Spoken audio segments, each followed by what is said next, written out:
One of the things that artists can struggle with the most is feedback. We're often recommended to seek out advice, to seek out feedback, to get critiques, often with the idea that, we need a little bit of tough love. But often these critiques can be harsh, and I think a lot of artists can find it quite challenging to know both how to seek out a proper critique and then how to take it when you get it, how to integrate it, how to actually use it, how to make the idea of feedback useful. What I'm going to do is share with you the key insights that I've learned both giving and receiving really harsh critiques over the years as an amateur artist and also as a professional teacher who has given a lot of really harsh critiques and a lot of important career advice over the years. Anyway, this should be a fun one, so let's jump in and get started. All right, welcome to the Visual Scholar Podcast. My name is Tim Mcburnie. I've been a professional artist for over 20 years, and on this show, we're all about demystifying the worlds of art, creativity, and productivity so that you can get better faster and enjoy your artistic journey. A big part of understanding a lot of the challenges that come along with receiving feedback is to understand that often what we're doing in the beginning when we look for feedback is that we're looking for validation. We're looking for someone to kind of tell us the truth, to give us an answer. And often this answer is about, are we good enough? Are we doing the right things? Is this okay? And I think often we are to a certain degree seeking external validation. If you want to frame it from a more sort of psychological point of view, we're looking for someone else to tell us whether or not we're valid, whether we're good. And I think there's a number of fundamental challenges with that. But this is often the beginning where what I would do, for instance, is, sit around and, make some art, and I'd really be looking for some way to tell whether or not it was good or not.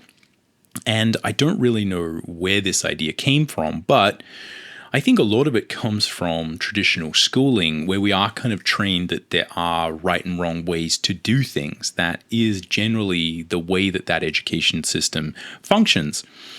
You are given tests and there are essays that kind of have predetermined right answers to them. We're not normally trained to experiment and to play in these idea spaces where there isn't really a right or wrong answer. You're just sort of meant to play around and see what happens, and that your idea and your vision and the things that you care about are just as important as, what someone who's been dead for 500 years thought about X, Y, Z.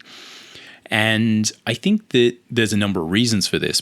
Primarily, it's because a lot of education stems from the Industrial Revolution, where they're kind of trying to create semi-sentient, semi-kind of autonomous, kind of robotic people to kind of fit as a cog in a machine. And that's a cynical way of putting it, but I think it's been fairly well stated that that is kind of the case. That's why a lot of schooling existed, is to kind of create people who were good at fitting into larger machines. I also think that, coming from an educational environment where, I've taught at a university/college level for quite a while, that there are major challenges when it comes to actually validating or judging anyone's work when you are playing in an artistic realm. It's one of the biggest challenges, and why in most cases a lot of artistic courses and things you can take on, quote, capital A art or even commercial art are really challenging, because they tend to try and put you into a box where people can either say, yes, this is right or wrong.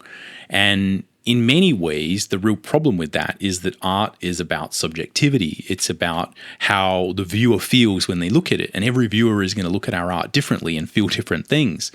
Yet, nevertheless, often what is happening is we are trying to frame this as, look, did you do the right thing? Did you do the right sequence of steps?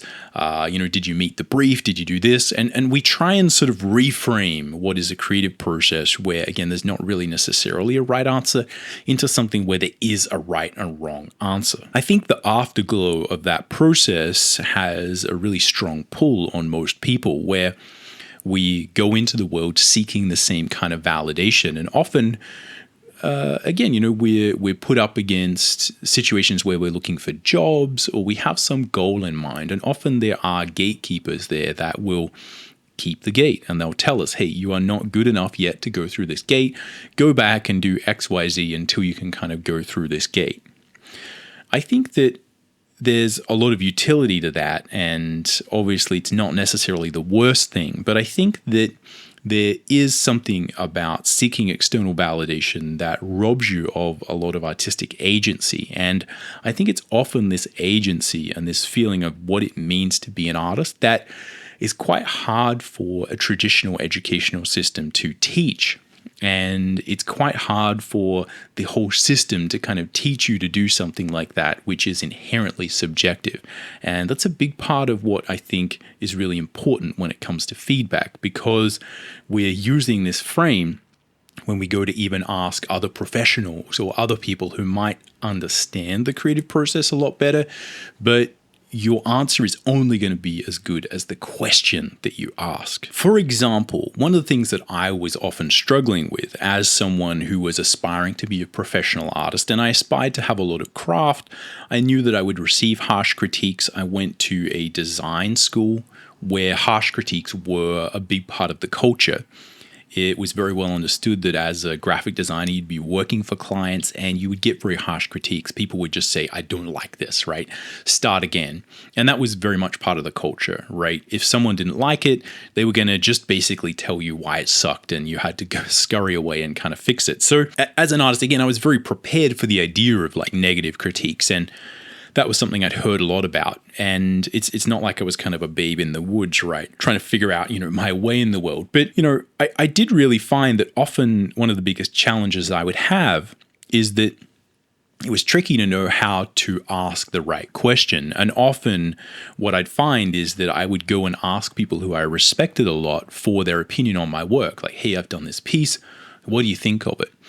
And I would never really be satisfied with the answer. And I think the biggest thing that I struggled with was trying to figure out, is that me just kind of being a bit of a jerk and not taking on their well-meaning advice because, again, these are people that I respect? Or is there more to this, right? Am I, feeling resistance to their feedback because, maybe there is something wrong with it, or maybe I didn't ask the right question? So, as a further example to really drill down, often one of the biggest challenges that I would have as an early artist was that my work wouldn't have enough detail or polish on it. So I'd finish something and I'd get it to a stage where it was, as good as I could possibly make it. I didn't really know what else to do. And I would sort of put it up and I'd say, hey, what do you think of this? Can you give me some feedback? And I kind of prepare myself, right? Like, look, this harsh feedback is going to be good. Now, I was never really a fan of like the really harsh feedback. I do appreciate someone structuring it in a nice way, so it's not going to just be this sort of brutalist, like here's the 5 million ways that you suck, and hopefully that'll inspire you. I think that does inspire some people, but it never really inspired me. But nevertheless, I'm prepared for the feedback. But often what I would find is that, again, people would just kind of say, oh, that's not finished. And my problem was that I knew it was finished. I knew it wasn't finished and it wasn't good enough. But I guess the way that I wanted to finish it and the way that they were telling me to finish it, or the things that they were suggesting that I do, they didn't really mesh in my mind. And I think this is where often we can have a lot of resistance. And I think people who do prescribe to the general educational thesis of like, look, just respect the teacher, do what they're suggesting, is that, a lot of people will just do that and they will trust the teacher or whoever they're asking for feedback and just do it. And I always had a big challenge with this personally, because again, I knew that my work needed more detail. I knew it needed more polish. People would give me answers that I felt made sense. And a lot of them were to do with like, look, you need more detail. You need to put more stuff in. You need to, finish this, and here's all the ways that you can do this, and here's the resources. And again, this is very well-meaning, very high-level feedback, and it's the kind of thing that I would take it on. But nevertheless, it never really sort of sat well with me. And this was one of the things that I really, really had to figure out along my journey is kind of like, how do we crack this nut? How do I kind of figure out what's going on here and make sure that I know that when I'm ignoring this feedback, I'm ignoring it for the right reason, and also how to get better feedback. Because again, if I wasn't really happy with that feedback, that in some ways is my fault, right? I need to take responsibility for that, move it within my sphere of influence, and try and make sure that I can get control of it in some way.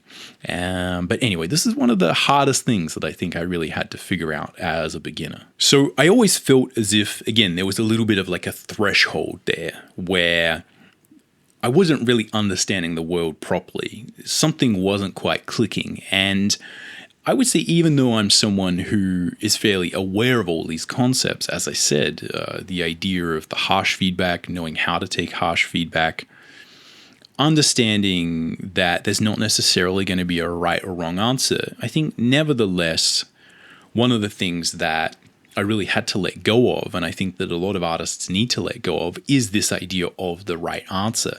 It could be incredibly challenging to be framing things this way because there's a fundamental mismatch with how that kind of overlaps with the artistic experience. The idea that there is going to be a right answer, that someone's going to be able to, necessarily give you the answer that you're seeking, is not necessarily like that. There's no real reason for that to be true. These things are a lot more subjective. And in many ways, that's because the question that's being asked is one that is verbal. So we're already passing things a little bit into the verbal realm to try and understand how to receive the feedback. Now, sometimes if people paint over your work, then that can be a good non-verbal way to receive feedback. And that can be more artistic and more useful. But again, I would often find that there would be challenges with that as well. Someone would paint over it and be like, well, that looks kind of cool. It looks better than mine, but it's not really what I wanted to do. So we fundamentally have this challenge that a big part of what we're trying to do is better our own ability to turn our imagination or our vision, our artistic soul into something real that people can look at. We need to know how to make that better. And the challenge is how to use other people to help us do that. I think it's critical that at some point we let go of a lot of this baggage of traditional Western education and just concepts of right and wrong when it comes to art. And I think this is something that people can intuitively understand and that they can receive feedback and pass it this way. But I know from coaching a lot of students and teaching a lot of students over the years that some people really get hung up on this and they're really seeking this kind of right or wrong answer. And even though, again, as I said, I feel like I was not necessarily that simplistic, I still craved that feeling of approval, right? Of someone validating it. And I think this stemmed very much from hearing these stories of, comic book artists going through the process of learning and getting critiques and, understanding that they still sucked and they needed to get better. And then at some point kind of breaking into the industry, right? There's all these stories of like someone finally break in, and then at that point, like they're professional. Again, as I've explained previously on the channel, like I've never really felt any point at where I've sort of broken in and it's made any difference. I'm still me. I'm still sitting there. I'm like, okay, now I've broken in. It's still me. It's no different to me who was unbroken in the day before. It's a continuum. And I think that, again, I was still hanging on to that idea, and I see a lot of people still hanging on to that idea of like, is this right? Is this wrong? Can I, get approval? Or, can someone tell me what to do? Can I be good at this, right? And I think a fundamental thing that we need to do to kind of get past that sort of threshold, that level of resistance, is to really reframe what a lot of being an artist is, and to understand that it is a little bit more subjective than that. And a lot of it is more about the uncomfort and the discomfort that can come from knowing that you are the only one who can know what is really right or wrong about your work. Now, the reason why I think it's so important to move beyond that type of thinking is that there are a lot of problematic issues with the idea of receiving feedback in a right or wrong framework. And we'll unpack this a little bit more as we go, but typically people who are giving you solutions and sort of claiming easy right or wrong answers or clear directions when it comes to something that is fundamentally artistic and about your artistic expression, even when you're aiming to be a professional, right? And there maybe are very clear guidelines about what you do and don't need to do as a job. One of the reasons you often get hired to do a job like that in the first place is because you have some sense of artistic vision, and it's your ability to meld that internal dialogue, your internal creativity, your internal voice, to meld that with the job and to understand how to give your own little spin and your own little sort of secret sauce to what are quite mechanistic sort of craft-based design activities often. So often when there are kind of right processes and there are quite clear goals, it's your ability to deviate from those slightly that will often set you apart, and is often the thing that, often I think we as artists admire about other artists who are quite good. Now, the thing there is that I really feel like anyone who is kind of offering you very clear, simple steps, like, hey, just do this or do that, this is right or this is wrong, this is the secret to this. Often I think there's not a lot of good outcome there. These things are often being offered and suggested to make you sort of consume some type of content and to try and make it feel easy and as if someone has the answer to, something being easy. So typically I'd find from my experience that the truth is a little bit more complicated. It's a little bit more nuanced. And if you try and think about, look, how do I be safe? How do I do this the right or wrong way? Then the answer is not often there. The other thing that I've kind of come to realize after doing this for quite a while is that often the gatekeepers who are sitting there saying, now you're good enough, now you're not good enough, go back until you can do this, simple set of things, or you can modify your work to fit what's right. And this could be publishing gatekeepers, people who are hiring you to do jobs, is that often as part of that process, they are looking out for what makes their life easier. And they're grooming you and preparing you to work within their hierarchical system. And the process of seeking that approval from a gatekeeper, yes, they let you in if you do all the things, but to some degree, you kind of lose yourself in the process of grooming yourself to go through that gate. And they really only have their own interests in mind when they're doing this. And you have to be very wary of just constantly seeking external validation as an artist. You might get to a point where, yes, you get inside a gate, you get published, you get a job, but you kind of had to do what they wanted in order to get there. And even though they said that's what they want, it's not really the series and process of self-development that's going to get you probably where you want to be. It's going to get you into a point where you're able to do what they want. And I know that sounds a little bit cynical, but that's really, and apologies, a little bit abstract, but I think this is something really, really fundamental about the artistic journey, is that often these gatekeepers and these people who are, setting themselves up to judge whether or not we're good enough to do a particular thing, they're often kind of serving their own interests, and their interests don't always overlay with ours. I guess there'd probably be two ways we could just kind of outline that, just to unpack it a little bit more. The first would be that the gatekeeper is defining a hierarchy and a pattern of power structure. So they are defining a situation whereby they are in control, they're giving you a brief, they're telling you what is and isn't wrong, and you are someone who is subserviently following along, right? Saying like, oh, yes, no. It's not an equal partnership, and it often takes authors, a long time to gain power and claw power back in those situations to the point where they can actually have some creative freedom. The other side of that, the second thing there, is that obviously a big part of that is because often artists who are, saying, hey, I know what's right and what's wrong, is that, people are tending for the avant-garde. And often the avant-garde doesn't sell, right?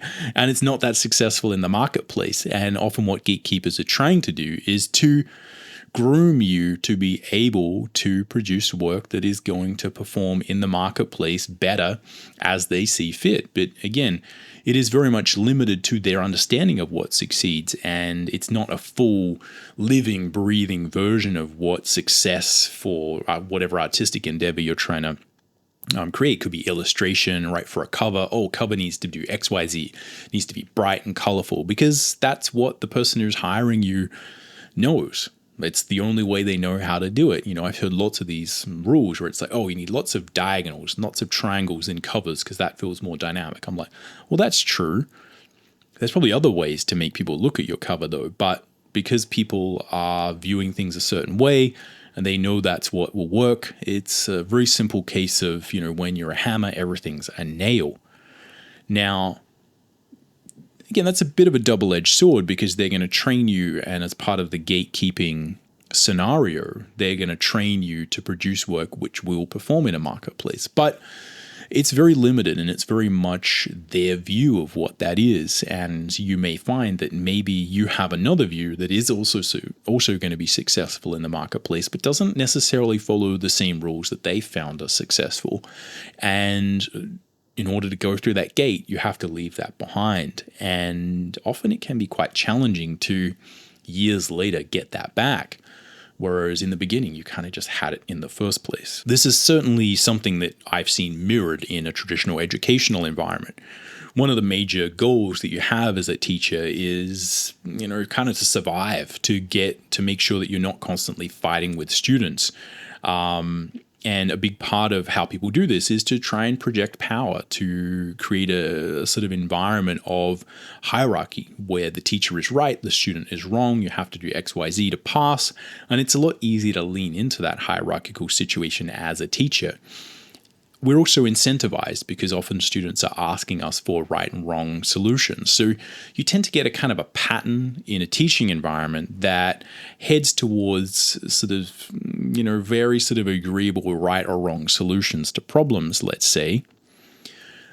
i.e., this is what successful illustration looks like. This is what a successful spot illustration looks like. This is what a cover needs to be. This is how good composition is. This is how a good storyboard works. Here are the rules for story in general. Here are the things that don't work and do work. Let's all agree on those. And then everyone's kind of happier because we're not dealing with the muck and the mess and the chaos that is often real creativity. I found it much better to actually just look at what people are doing. Look at what artists that I admire actually were doing as much as possible and look at what they are saying.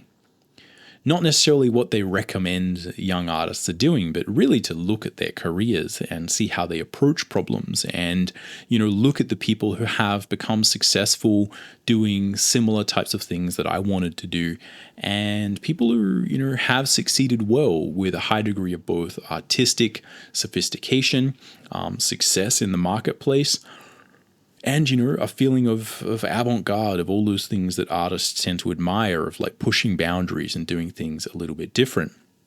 Look at kind of what their attitude is. How do they approach things? How do they think about these concepts of gatekeepers versus not gatekeepers?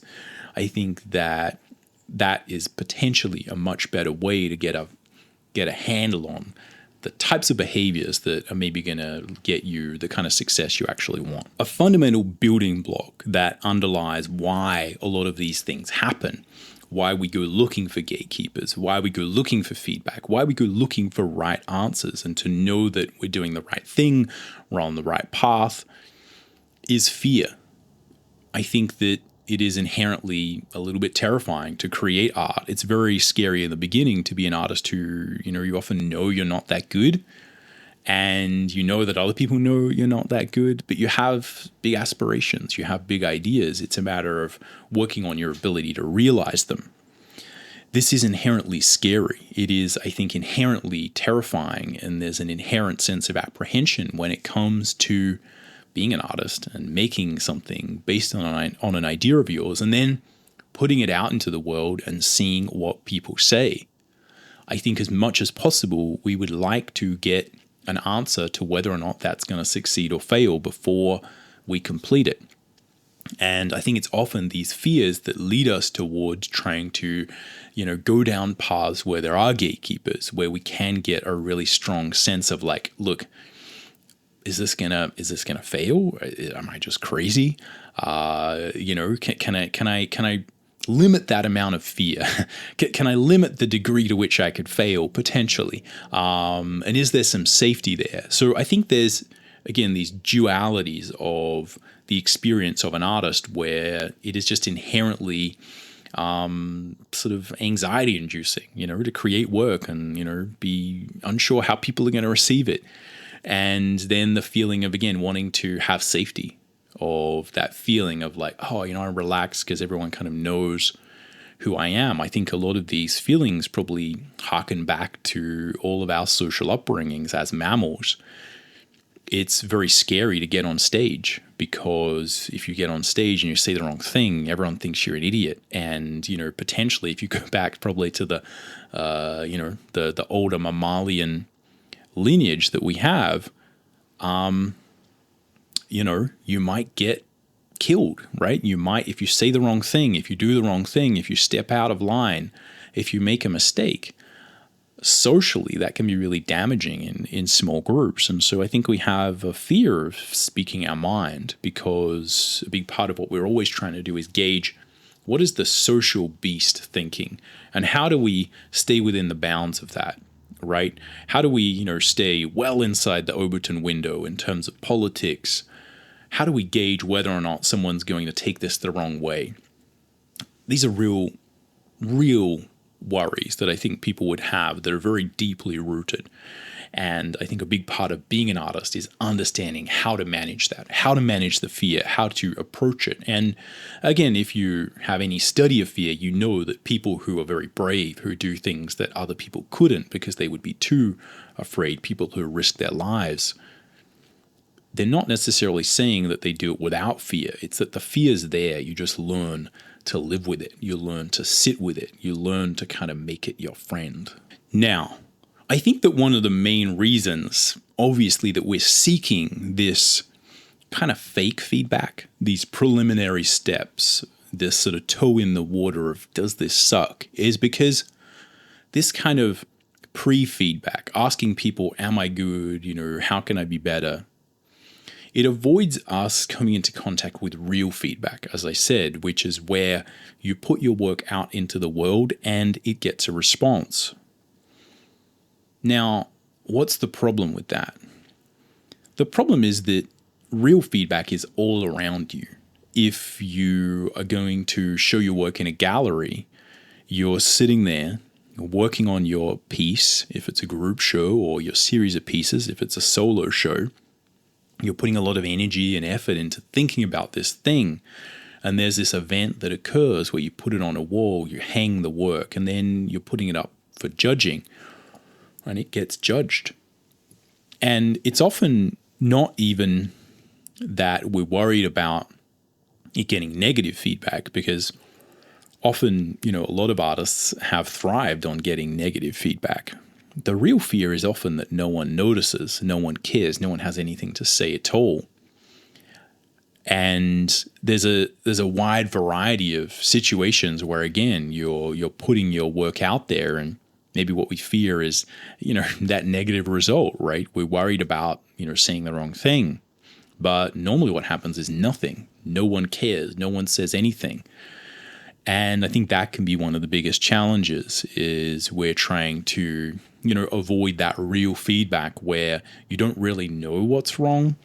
There's just a void of feedback in general, and you have to go back to the drawing board and try and figure out what to do next. This idea of real feedback, though, I think is one of the primary keys to this whole issue. Real feedback is when you hang the painting. It's when someone is going to read the first page of your novel. It's when someone's scrolling through a sea of random content and they see your image. What happens then? That really is the feedback, and that's often what we're training to do in the first place. If you get hired to do a job, that is really the job that is trying to be achieved. If you are painting or creating an image for a cover, for a book or a magazine or anything, a hero image for a video game, a splash screen, what you're trying to do is to stand out, to get that feedback where someone sees it and they think, wow, that looks cool, I'm going to check that out. Or whatever the response might be, oh, that's interesting, I never thought about that before, or what is that? There's a wide variety of feedback that maybe we're trying to engender, and the feedback that we get is real, right? And it's often all around us, and especially these days, it's very easy to get feedback. A lot of what we get is nothing. Again, you put your work onto the internet, you put it up out into the world, and what you get back is zero. Either way, I think it is this idea of trying to get fake feedback before we get real feedback, to make sure that we can somehow magically solve this puzzle of getting someone to pay attention to our art, to feel the right things, and to appreciate what we were trying to say in the first place. It's important to appreciate that feedback and real feedback is all around you as an artist, especially today. And I think the most important thing is not necessarily to go looking for gatekeepers, but to really figure out what feedback to listen to, and when you get it, how to take it, how to incorporate it into your art and get you to the next level. A lot of this comes down to the crux of the matter, which is that I think what you'll find is there is no safe road. There is no real answer to make sure that every time you say something, it's going to land properly. There is an inherent uncertainty to the job and the life of an artist. You never really know what you're creating is going to work. And in many ways, if people are looking for you to say something meaningful, you don't want to say the same thing again.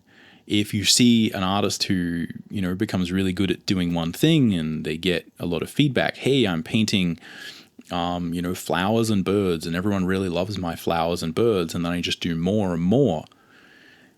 If there's a point where that artist isn't pushing themselves or trying to think about the work, if they're not engaged, if they are actually taking the safe road, if they are actually secure, if they're not emotionally taking risks and engaging in the fear of creation, the work often appears stale.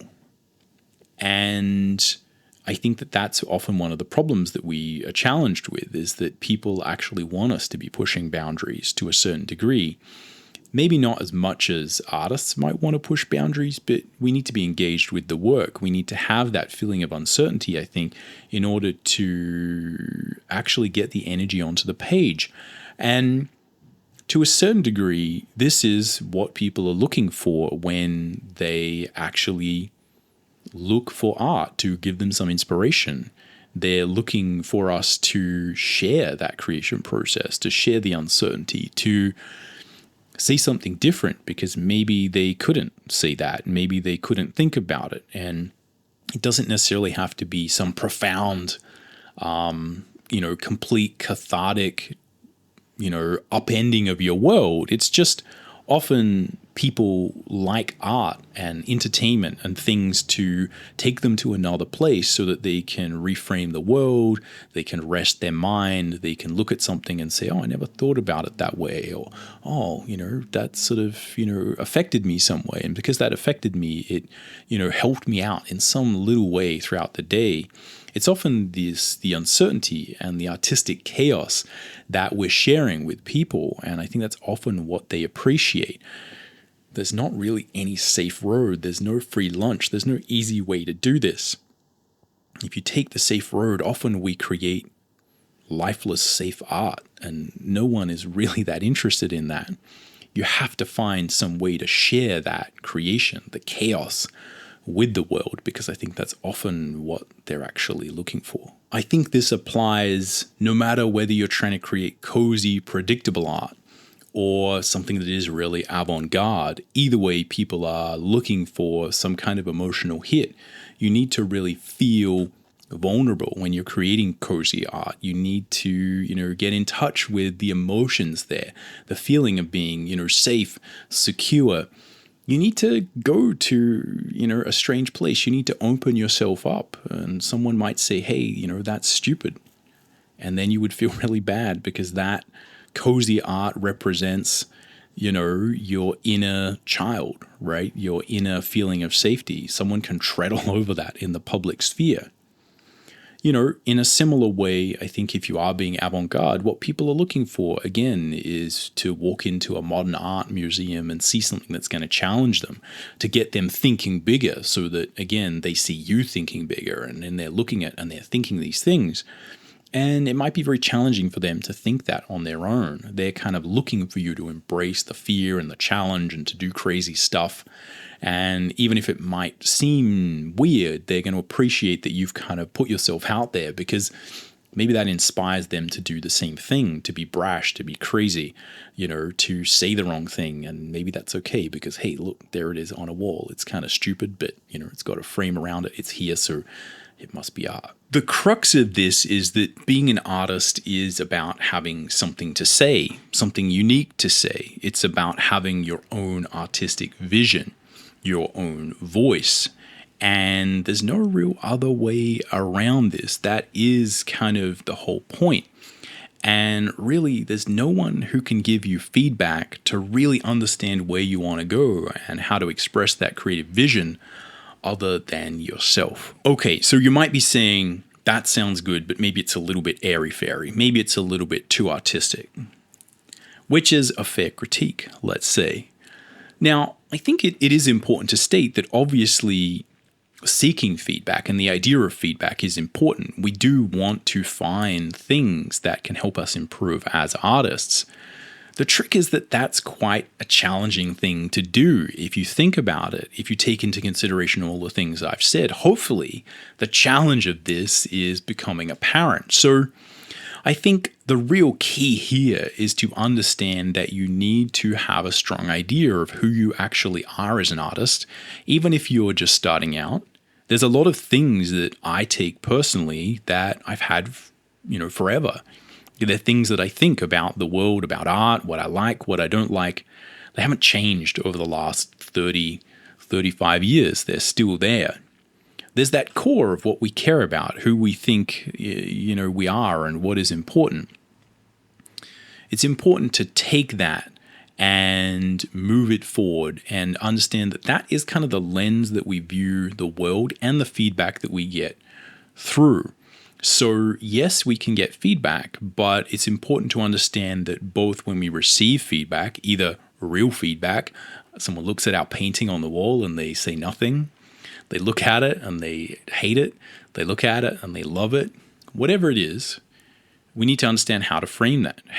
Is that the thing that I wanted to say? Did I want it to be liked? Did I want to challenge people? Did I want to piss people off? Did I want to stir the pot?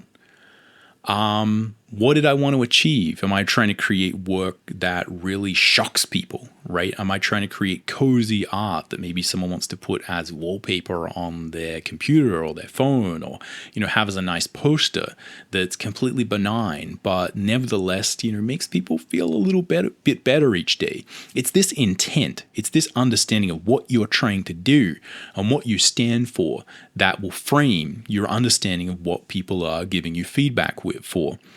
And I think you need to understand this, again, for that actual organic feedback, and also maybe for unsolicited feedback that people might give you. You need to be able to filter that, and the vision and your understanding of who you are and what you want to do as an artist, that you will refine over time, that you will solidify over time for sure, that you might change and modify over time for sure. But nevertheless, that vision is the thing that will help you to filter and understand the feedback that you're getting from other people. It might be solicited or unsolicited. Now, the second key here is really to understand that so much of this relies on you understanding where you want to go and being able to communicate that to people so that when they do give you feedback, the feedback is given in a way that they understand where you actually want to go, right? It's very, very simple, but this is the number one mistake that I feel like people often have, is that they are not really truly understanding that there's a million ways you can improve your art. What I need as a teacher is to really get a feel for where you are going. Who are you? What are you trying to do? Are you trying to piss people off? Are you trying to be nice? Are you trying to please everyone? Are you trying to be the next Picasso? Who are you? Where do you want to go with this? Do you want to create ugly art? Do you want to create pretty art? Do you want to create horrific art? Do you really want to scare people? Do you want to make people delighted? Do you want a lot of color? Do you want a lot of realism? What do you want to do? If you tell me that, then I can help you. If you don't tell me that, often what happens is I might give you correct advice on how to improve your art to be the type of art that you don't want it to be, in which case it's well-meaning, good feedback. If you follow it, though, you will be very miserable. You'll be very unhappy because it's not going to get you where you want. And I think so much of artistic angst and frustration with the educational process really, revolves around this one simple issue, is that we often don't have time to either understand or meditate on where we want to go.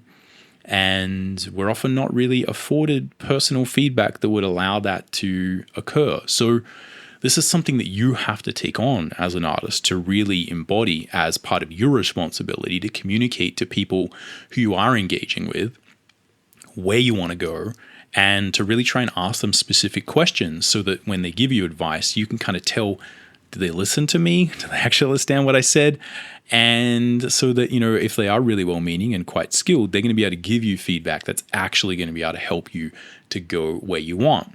And also, again, if you're receiving feedback in one of these more automated situations, like a traditional educational environment, you got to know, like, hey, this teacher doesn't know me. They don't really understand what I'm trying to do.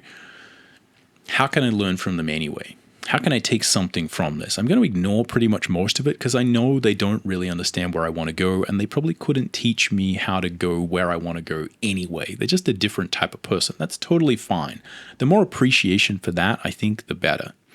The real key there is to appreciate when that's happening, and then to just dismiss the feedback that is just obviously not, going to get you where you want to go.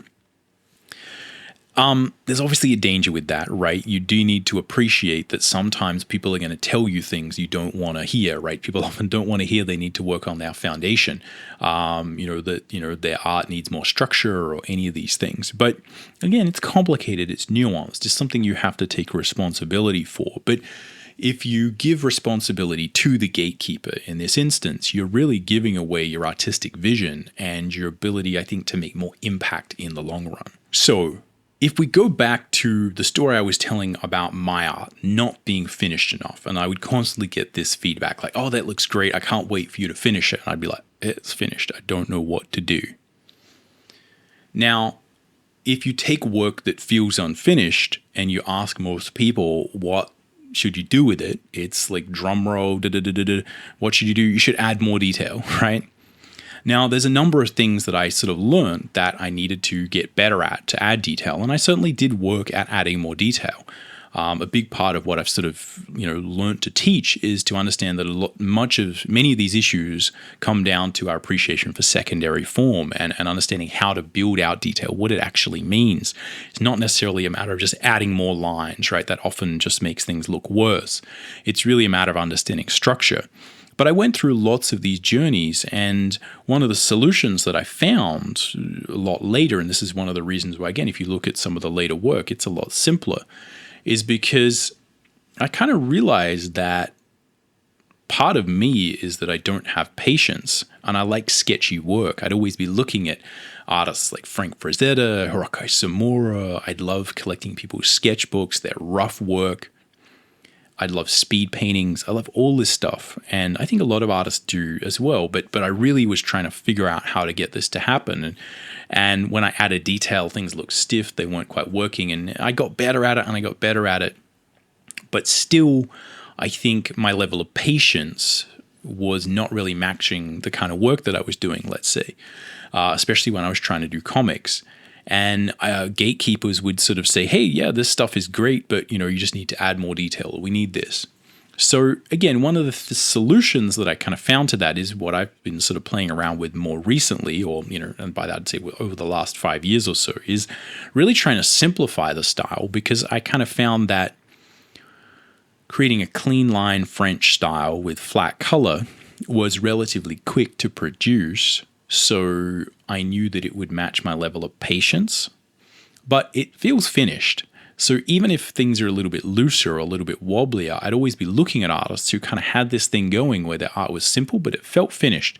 It was rough, but it felt finished. And I was like, what is that thing that they're doing?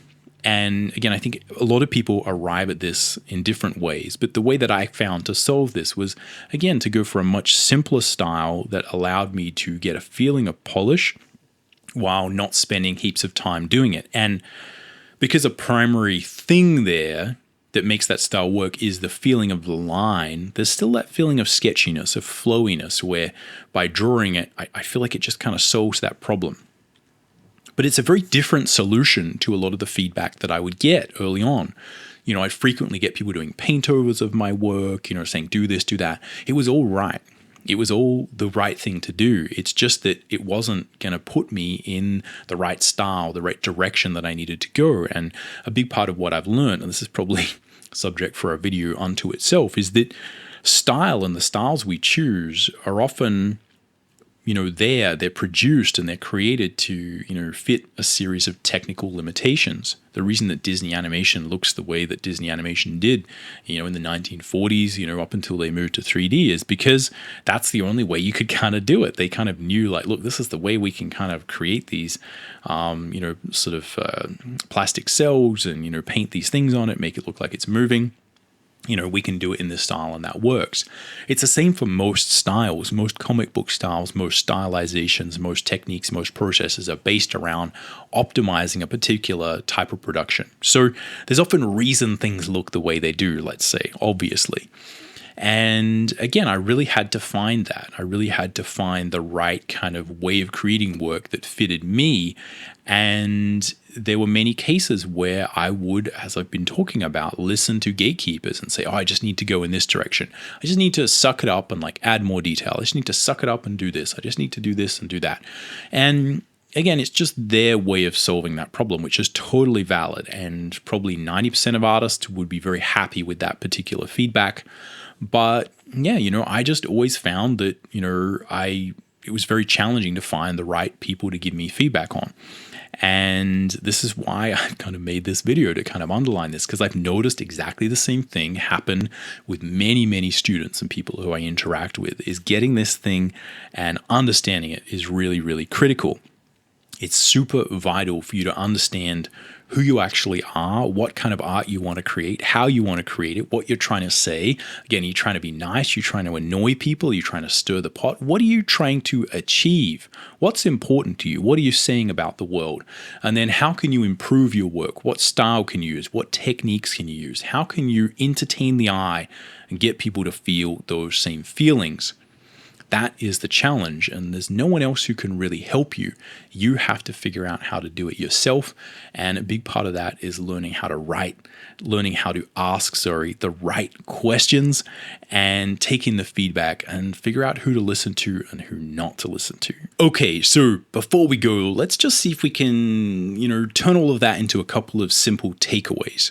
Now, if we look at the first one of those, which is the idea of analytical takeaway, how can we kind of analyze this and sort of think about it more on a thinking level? The thing I really come back to here is that often it's important to understand that people who are going to give you feedback either as a gatekeeper or from some educational institution, etc., are kind of incentivized to give you feedback in a particular way that is kind of going to make their life easy.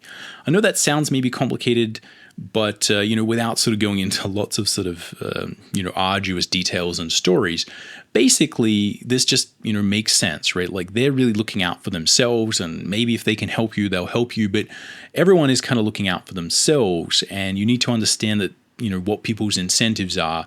You really need to look for people who can help you. And you need to understand fundamentally that art is about you. It's about self-expression. It's about you pushing boundaries. And no one else can really know how you are going to push boundaries or change things or say what you've got in your head. No one can read your mind. No one knows that. They only know how they think you can improve your art. And to find someone who is going to be able to give you a really good answer is a real challenge. It's one of the reasons that I think the modern, YouTube, what we're sort of doing here is so good is because, if what I'm saying resonates with you, then, that's great. If it doesn't, you probably are not listening right now. If you are, again, shout out, let me know in the comments if, this is sort of entertaining or been useful. But yeah, I think this is really good. You can go and find people who know how to do a particular style, a particular thing, and kind of listen to them. I think that's one of the most important things. But yeah, just understand at an analytical level, everyone's got their own incentive structure, right? And you really need to find people who are aligned with yours, or you need to really direct them and take control of how you give and receive that feedback. If you want a real simple bro way of saying that, it's you need to know where you're going and who you are in order to ask someone to help you how to get there. Right. If we look at this from simple takeaways, right, like what can you actually do? The first thing to do is to define your vision as much as you can. This is really challenging in the beginning, and it's also a little bit amorphous. What I'm saying here might apply as well, right? I'm telling you to define your vision. You might be like, oh, that doesn't make sense to me. Either way, just try and think about and appreciate, who you are as an artist and what you're trying to do. What kind of feelings are you trying to engender? What other artists do you like? What type of, styles do they use? A lot of this stuff can be really simple. Just look at the stuff you like. Look at who you are as an artist. What kind of genre of art do you like? What type of movements do you like? Really understand where you want to go. The second thing is to just make sure you actually define the questions you ask if you are looking for feedback. If you're emailing someone, again, like me or someone else, and you're like, hey, I want feedback because of this. A big part of the success that you're going to receive with an answer, both because it's going to make it easier for people to give you a good answer and because you're actually going to get one that's useful, is to frame the question properly. I'm trying to do this with my art. How can, here's where it is, here's where I want to go. How can you give me some advice to help me get there? That's one of the reasons I often make an influence map and really setting that stuff up in the beginning of all the courses that I do such a key part, because it helps to contextualize all of the journey that's going to happen from then on. The third thing to do is to figure out how to filter feedback. Now, this could be feedback of any kind, but obviously you have to get really good at knowing whether or not that person is, aligned with what you're trying to do. Even if it's just a layperson looking at your work and giving you negative or positive feedback, you have to understand what you're trying to achieve, and you have to be confident in that vision. If someone's giving you feedback to say, hey, again, this needs more detail, this needs more color, this needs more that.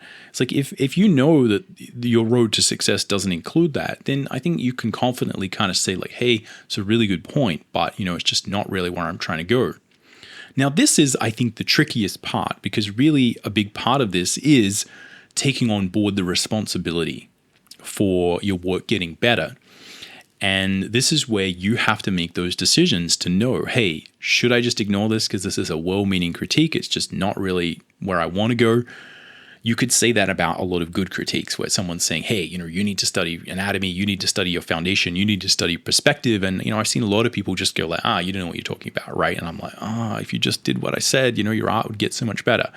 That's a really tricky one. There's not necessarily a good answer there because I don't know. Maybe they don't care about that. Maybe they'll find success without me. Maybe they know something I don't know. Maybe they got it figured out. I do know a lot of really successful artists who, make really good stuff who don't really value the foundation that much. They just figure out how to do it. They draw a lot. They get better. They figure out what people like. It kind of works. We're all different there. But you do need to appreciate the balance there of understanding hey, is there anything I can take from this feedback? How can I be humble about this? How can I, go in with a mindset of constant, incremental improvement?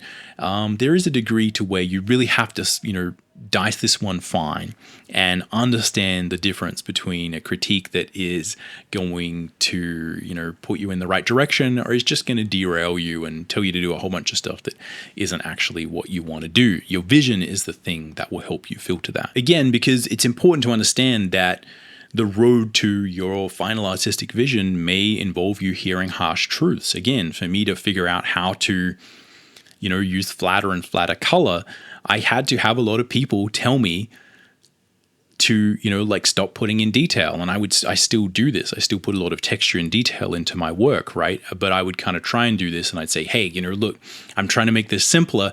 Here it is. And they'd be like, yeah, it's still too complicated. You're still putting more detail in. I'm like, oh man, look, I stripped it way back. It's like bare bones. And they're just like, nah, it's way too complicated. You're still adding way too much detail. Look at all this rendering you're putting there. And I'm like, well, I'm not putting much rendering. Again, I really needed some feedback at that point from people who I respected and understood simpler styles to just kind of say like, no, it looks good when you just don't have any of that junk in there. And I just kind of didn't believe it because so much of my understanding of how to make art was based around sort of adding detail, adding rendering. So it was very challenging for me personally to figure out how to kind of get to where I'm like, now I'm like, oh, I can't quite enjoy doing this. And I feel like this is a good solution. But the road there involved many harsh truths and many times where I would, listen to people and be like, frickin' hell. Again, I really thought I'd sort of figured this out. And again, dicing those is so important. Understanding when to zig and when to zag with your artistic development is really most of the challenge. Finally, if we just quickly look at this from a philosophical/spiritual point of view, I think that it can be very scary to let go of the idea of there being a right or wrong way to create art, or again, right or wrong ways to do anything. So much of what works on YouTube and the internet these days is creating a lot of drama and a lot of hype about, is this right or that right? Don't do this or do this. Most of that stuff is just garbage, right? I mean, that's my understanding from clicking on most of it. As interesting as it sounds, it's one of the reasons I try to not do that as much as possible, though YouTube really likes to try and make stuff feel clickbaity. But, a lot of the truth is in the middle, right? It's about what you think. It's not necessarily about these binary, one thing versus another thing. A lot of the truth is in the middle. It's subjective. There's not necessarily some one answer where you can do everything right. You're having to let go of particular things to get other things working well. And it's always a series of compromises, right? So I think that can be challenging, but it's also important to understand that that is what being an artist is.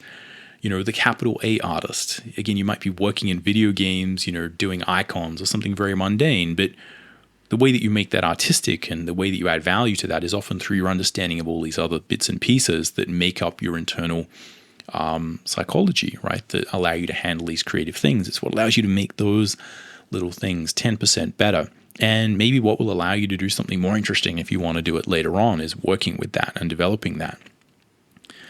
These things, I think, are what people look for in art. They want to see people handling these challenging environments and to see the challenge and the drama and the emotion involved in that. And that uncertainty and that fear is, although maybe uncomfortable, I think it's something that we have to learn to live with and embrace because it's kind of what makes life a little bit exciting. All right, anyway, that's all we've got time for on this one. Hopefully this was an interesting, meandering sort of essay thought experiment on the idea of feedback and how we can use it to get better or worse at art. Let me know in the comments down below if you're looking on YouTube what you thought of this, if you've got any sort of suggestions or ideas. I'd love to hear your advice. Leave me a review on podcast platforms if you can. That really helps. Like, subscribe, etc. All that stuff really helps with the channel. So again, even if you just have a random sort of comment thought, just put it down. YouTube does like that. Or if you think that maybe someone else or some other artist might benefit from this little talk, send it over, share it around. But anyway, other than that, we will catch you around on the next one.